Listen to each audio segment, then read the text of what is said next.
Hello বন্ধুরা, আজ আমাদের বিরিয়ানি হয়েছিল, তো সেটা তোমাদের সাথে শেয়ার করছি। চলো, জলটা গরম করে ওর মধ্যে ঘি, গরম মশলা, তেজপাতা, দারচিনি দিয়ে চালটাকে ভালো করে দিয়ে 70% মতো সেদ্ধ করে নেবো।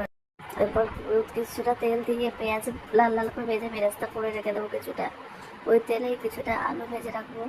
অন্যদিকে ক্যাঙ্কা চাল, পোলা চাল, মিঠা তো ফ্লেভার সব আলাদা করে রেখে দেবো। এই বিরিয়ানি মশলা সব গুঁড়ো করে রেখে দেবো। আরেকদিকে মাংসটা ম্যারিনেট করে রাখছি। মাংসের মধ্যে নুন, গোলমরিচ গুঁড়ো, হলুদ গুঁড়ো, লঙ্কার গুঁড়ো, টক দই দিয়ে মেখে রেখে দেবো। কড়াইয়ের মধ্যে কিছুটা তেল গরম করে ওর মধ্যে পেঁয়াজ ভালো করে ভেজে, রসুন পেস্ট, লঙ্কা জিরে পেস্ট, হলুদ গুঁড়ো, কাশ্মীরি লঙ্কা গুঁড়ো, মশলাটা কষালে মিক্স করে রাখা মাংসটা দিয়ে দেবো। মাংসটা 30% সেদ্ধ হতে হতে এইদিকে আমরা দুধের মধ্যে এর সাথে আগে ভিজিয়ে রেখেছিলাম ওর মধ্যে গোলাপ জল, কেওড়া জল, মিঠা আতর, ফ্লেভার সবকিছু মিশিয়ে নেব। এবার আমরা একটা লেয়ার বানাবো। যে পাত্রের মধ্যে দম বসাবো সেই পাত্রের ভিতরে আমরা ঘি মেখে রেখে দেবো। একে একে রাইস, আলু, চিকেন সব পাট পাট করে বসাবো।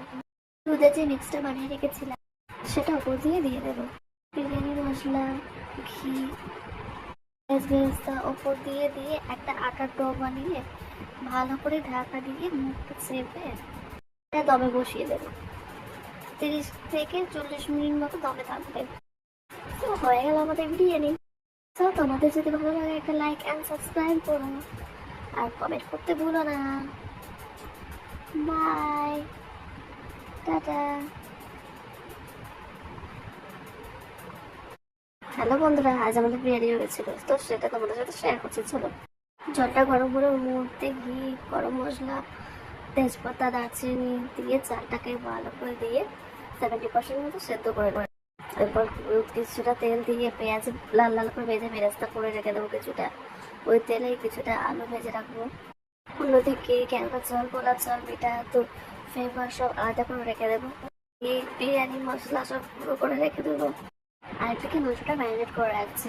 মাংসের মধ্যে নুন, গোলমরিচ গুঁড়ো, হলুদ গুঁড়ো, লঙ্কার গুঁড়ো, টক দই দিয়ে মেখে রেখে দেবো।